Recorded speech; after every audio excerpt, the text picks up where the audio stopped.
for the people that don't know, obviously you suffered a horrific injury on your hand. I believe that you fell off a bike in Spain. Just briefly tell us what happened. How did the story go? Am I right in saying KELL BROOK came to your rescue? Just me. Yeah. So this is a good story. No one really knows this unless you know me. You'll know it, but if you don't, so I think it was 2016. We were in training camp, Fuerteventura. This was the February after I beat Ginger Rocket. I think it was September I beat Ginger Rocket. I fought again in December. We were in training camp in February. KELL fought Diego Chavez in March, or was meant to fight Diego Chavez. No, it was a different fight, sorry. KELL was meant to fight in March. I was training for that fight also to be on the undercard. And we were doing a bike ride. In Spain, we used to always go to the Canary Islands, Fuerteventura. We used to do bike rides, long bike rides, 50, 60, 70 miles. This was a tough one. Me, KELL, Barry and Dom were doing the bike ride at the time. So we come to the peak of the hill, and me and KELL decided to get some pictures with the statue at the highest point. Dom and Barry had rode off. So coming back round, so now we're on the descent coming down. And I've never been on that route before. There was a tight bend, which I didn't know. KELL was just in front of me, he zoomed down. I come off, it was either fly off the cliff, there's only one little barrier, single barrier, fly off the cliff, or do a sharp right turn. And I put my hand down. I fell over, I fell off the bike. I can remember falling and thinking, oh, I'll get straight back up, I'll be all right. I got up, grabbed my bike, thought I can't feel my left hand here. I looked down and I could see my bone, the whole joint, my ligaments, my tendons hanging out of my wrist. I could see my bone, literally my ligaments, I could see them. I couldn't feel my hand. I couldn't feel nothing, my body went into shock. My first thoughts, mum and dad are going to kill me. Second thoughts, I'm going to lose my hand. Third thoughts, shouted KELL. Somehow he heard me, he stopped. He come running back. What? Looked at my hand, he couldn't believe it. He turned around, ran away with shock. Come back, obviously. We're like, oh fuck, what are we going to do here? What are we going to do? 2 cars drove past. One drove past, we flagged them down. They looked at my hand, they drove off. Second one drove past, looked at my hand, they drove off. Third one, a lovely young couple. They were very, very good. We didn't get the names, but they were great. They said, okay, no problem. They got us in, drove us, I think it was 15, 20 minutes to the hospital. January the 6th, so 15, 20 minutes to the hospital. Got to the hospital, and then whatever, I had 2 operations in Spain. Patched me up. Patched me up to get back. Next 2-3 days, got a flight back. When I come back here, I had 2 more operations, one like 6-7 hour operation. And they said, look, you'd never fight again. They go, boxing, we'll give you a 2% chance of boxing again. That was 2019, January time. That was January, so that was that. They opened my wrist up to complete the operation. They found debris from Fuerteventura in my wrist. So the Fuerteventura was just a batch-up job. They didn't even clean my wrist out properly. But that was that. They said I'd never fight again. But in my own head at that time, I thought, whatever. I was young. I was 20. I think I was 21, and my career was basically over, really. But at that time, I was like, no. I said to them, okay, whatever. But in my own head, there was no chance. 100% fighting again. And literally, it was a year to the month where I did box again. And then, we moved forward. We had I think I had another 9, 10 just before fights. we get to that, so obviously KELL BROOK, because fans are going to find this quite interesting, especially because he's fighting in a few days. So am I right in saying he's flagged the car down for you? Yeah. KELL was flagging the people down. There was flag 2 down. KELL was funny, man. Like me and KELL now, that's a special moment that we share in our life. He's seen my flesh. Nobody else has seen that. Like that moment is mad when you look back. Like me and KELL, I saw at the gym yesterday. And it's just, we've got that weird kind of bond now with that. We share a special moment. So just tell us, am I right in saying a car's pulled over? 2 pulled over and they saw my wrist and drove off. But the car that obviously got you to the hospital. Me and KELL jumped in. We left the bikes, put the bikes to the side of the road, and then we, so this one, KELL rang Dom.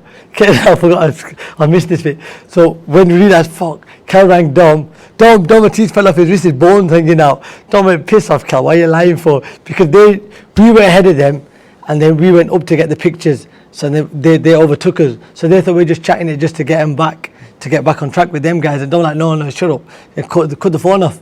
That's where we started flagging the cars down, and then we left our bikes and we jumped in the car with the young couple. And how was that journey going from, because I believe you was middle of nowhere. Yeah, it was up in the mountains. It was... and obviously the amount of blood you must have been losing at that time. To be honest, the blood wasn't too bad. It was just dripping because it was like the bone was... I've seen the pictures. So the bone was out of them scars, but it was like tight, so it was only dripping. It wasn't like pouring blood or gushing blood. And again, the pain, it was weird how I could still move my fingers vaguely. I couldn't feel nothing. Like the pain wasn't what you think. Like the pain, I've been in more pain before, just in normal little stuff. And then obviously the journey to the hospital. I'm sure the fans want to know, how did KELL manage to avoid looking at your wrist? KELL was, bless him, like he was pale. I think he was more pale than I was. Yeah. Like he was just like thinking all sorts. I can't imagine. I don't know what he was thinking. To be honest, we've never actually had the conversation of what were you thinking at the time. Yeah. But I'm going to ask him that. Yeah, 100%. Yeah, next time ask him what. Yeah, definitely. That'd be a good one. But so would I be right in saying it probably saved your life that day? You know, if he never turned around at that moment. I don't know where. To be honest, that's what I'm saying. I get goosebumps. I don't know. I know what to stop for you, young Asian guy, middle of nowhere, exactly, top of a mountain in Spain with his arm hanging off. Yeah, to be that scary. I never thought of that. But yeah, that's a mad one. That's an amazing story. So Atif Shafiq, I interviewed him the other week, and he mentioned the time he had that horrific injury, and I'm sure you've seen some crazy injuries over the years. Have you seen anything more horrific? And also, what's your recollections? Because he said to me that he rang you and told you about it, and you didn't believe him. Well, it's very competitive when you're on training camps, and you know, Atif, a great kid. You know, I always loved training Atif. Far exceeded expectations, but that's down to his dedication, his work ethic. And we went on a training trip to Fuerteventura, and we got his road bikes out, and we found him a bike, and I took him on this little 40k ride, and he was lagging a little bit. I thought, he's a fit kid, like he should be able to keep up with me at least. So I said to him, you weren't very good on that bike. No, the tyres were a bit flat. Well, if you're on a road bike, the tyres have got to be solid. You've got to have them pumped up. And they were a bit soft. So I said, we'll do another ride. It's quite a long one, 80k, up 3 big mountains. I says, but just stick with me because you don't know the route. And yeah, no problem. And there was me, I think Adam Etchers, KELL, BROOK, Atif Shafiq. And we're riding around, and KELL starts to pull away. So Atif, being competitive, decides to follow him. Now, KELL's going to be thinking about himself. KELL's thinking about going to be finishing first, whereas I'm being the trainer, I'm going to be, look what everybody else is doing. Is everybody safe? Is everybody all right? I just remember coming over this hill, but there was another peak to this mountain that KELL and Atif decided to go up to the top, and you can only come back down the same way. Well, as we came over the hill, they'd been up to the top of this peak, and then they were behind us. So I think when me and Adam Etchers got down to the bottom of this mountain about 5k away, the phone's ringing, it's KELL. I'm thinking, what's happened here? And he went, you're going to have to stop. And I went, why? He went, there's been an accident. I went, KELL, come on. I goes, you've took a wrong turn and you just don't want us finishing before you. No, Atif's had an accident. He's come off his bike. I went, you're lying. No, he's honestly, he goes, his arm snapped. I went, you're kidding me. He goes, no, I'm serious. He goes, what can we do? I goes, well, you're 5k up a mountain and we're down at the bottom. I says, luckily it's a busy road. I goes, just flag somebody down. I says, because there's no signal. I says, flag somebody down. And luckily they managed to flag somebody down. And they took him to the hospital, and he got seen to. But I just remember KELL recounting that story. Coming down this mountain, we've all been on this particular bend, and they're quite sharp. And if you can't get your brakes on, you're hitting it too fast, we've all nearly come off. And KELL says, I'm going down this bend, and I knew Atif was behind me. And I was just about to shout to him, watch out for the bend. He goes, but it was too late. He goes, I just turned around, I just seen him flying through the air. And there's one of them metal barriers right on the side of the cliff. And Atif put his arm out and pushed himself off back into the road. If he'd have missed that barrier, he'd have been dead. So that was, something. And KELL said, Atif got up and he went, my arm. He goes, and the bone was hanging out. And KELL went, I don't want to look. But he got it back, and the doctor said he'd never fight again. He rehabilitated himself, boxed, and I think that's when he boxed. I think he came back and beat Lee Appleyard, had a fantastic win and bashed him up as the underdog. So he's been the full circle of Atif. Now he's got a gym. He's teaching kids. He's doing everything that he learned in this gym. He's putting a bit back into the community, and fair play to him. He's got off his backside. He's still in boxing. He had a little taste of the fame and fortune from it all. He got beat by James Tennyson. I think that was a wrong fight. I don't know why they took that fight. Obviously, I didn't train him for that fight. But there's more to life than being a world champion. There's a lot of people have this dream. They come into this gym, I want to be world champion. And I said, expectations. You got high expectations. The chances are you're probably not going to be. Like, not everybody can be a world champion. I said it's 1 or 2% of people who get there and make the money. So, but if it makes you feel good in the meantime, you know, you get good discipline, you can use it to your advantage, like Atif's done, open his own gym, teaching young kids, going into schools. He's putting a bit back in. He knows it works, the system works. He's a very clever kid as well. He's passing on everything he's learned from you. Yeah, but that's what the game is. That's what you do.